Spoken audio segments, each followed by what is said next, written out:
The autumn rain painted silver streaks across the bus stop window.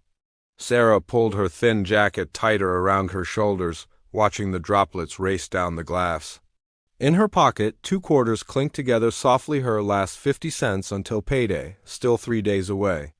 Mornings at the campus bookstore, evenings cleaning offices downtown. Today had been particularly long. Her supervisor at the bookstore had asked her to stay late for inventory, which meant missing her usual bus and waiting in the rain for the next one.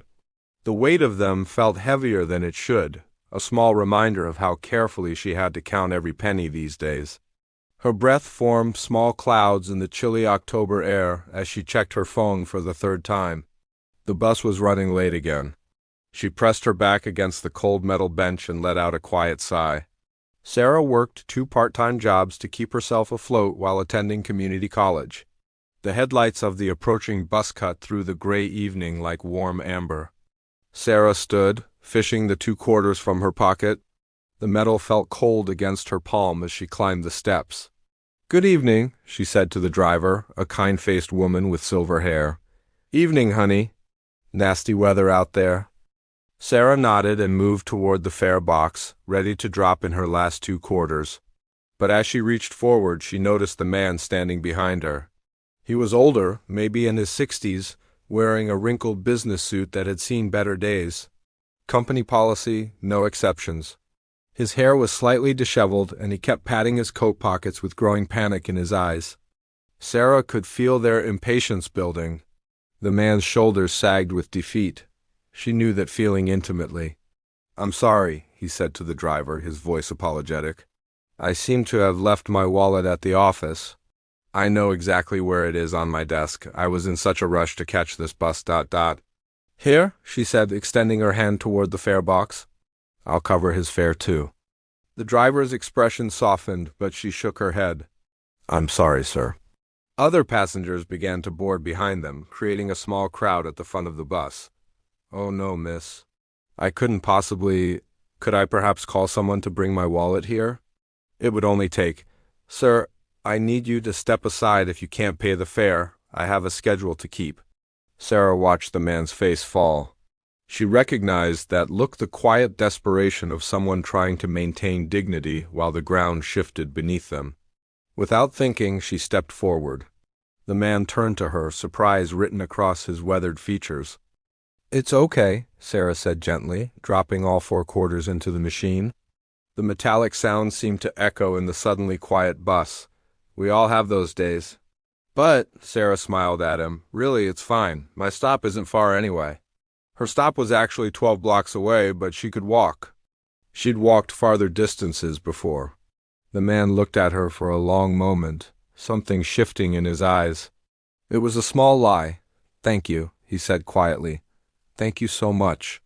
"I'm Marcus, by the way. Marcus Chun? Sarah Williams?" Marcus kept glancing at her as if trying to memorize her face. They found seats near each other as the bus pulled away from the curb. Sarah gazed out at the rain-soaked streets. "She raised me after my parents died. Taught me that we're all just walking each other home, in one way or another." "You didn't have to do that," he said as the city lights began to blur past the windows. Sarah shrugged. "My grandmother always said kindness costs nothing, but it's worth everything. Wise woman." She was. "What about you?" Marcus was quiet for several blocks. Finally, he spoke again. "What do you do, Sarah?" "I work at the college bookstore and clean offices, putting myself through school." She turned to look at him. Marcus hesitated. "I work in technology." "Software development?" The conversation flowed naturally from there. Marcus asked about her studies. She was majoring in social work, hoping to help families in crisis. He listened intently, asking thoughtful questions about her goals and dreams. There was something about his attention that felt different from most people.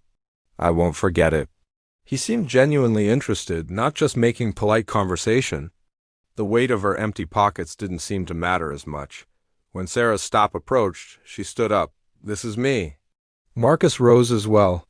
"Sarah, I want you to know what you did tonight. It means more than you realize." She smiled. "Take care, Marcus." As she stepped off the bus into the drizzling rain, Sarah felt lighter somehow, despite the long walk ahead. 3 months passed. Sarah had nearly forgotten about the encounter with Marcus when she received an unexpected call from the financial aid office. "You've been selected as this year's recipient, Miss Williams. This is Janet from Student Services. I'm calling about a scholarship application that was submitted on your behalf."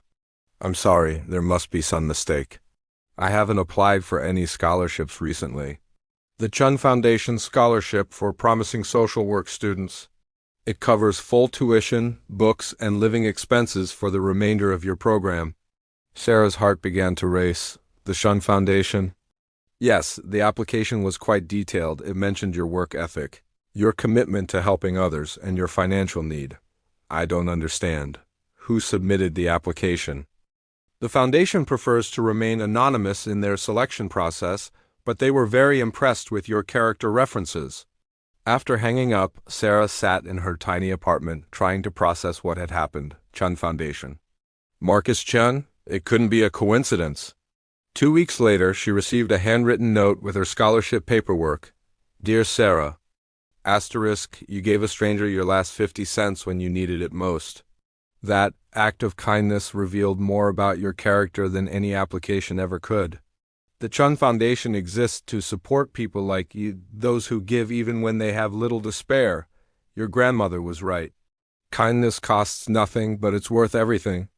Now it's my turn to help walk you home. With gratitude and respect, Marcus Chun *, founder and CEO. Chun Technologies *, but inside her heart, Sarah felt only warmth, the kind that comes from understanding that sometimes the smallest gestures create the largest ripples, spreading outward in ways we can never predict or fully comprehend. Sarah read the note 3 times, tears blurring her vision. She thought about that rainy October evening, about 2 quarters that had felt so heavy in her pocket, about a choice that had seemed so small at the time. Outside her window, the first snow of winter was beginning to fall. She placed the note carefully in her desk drawer and began planning for a future that suddenly seemed full of infinite possibility.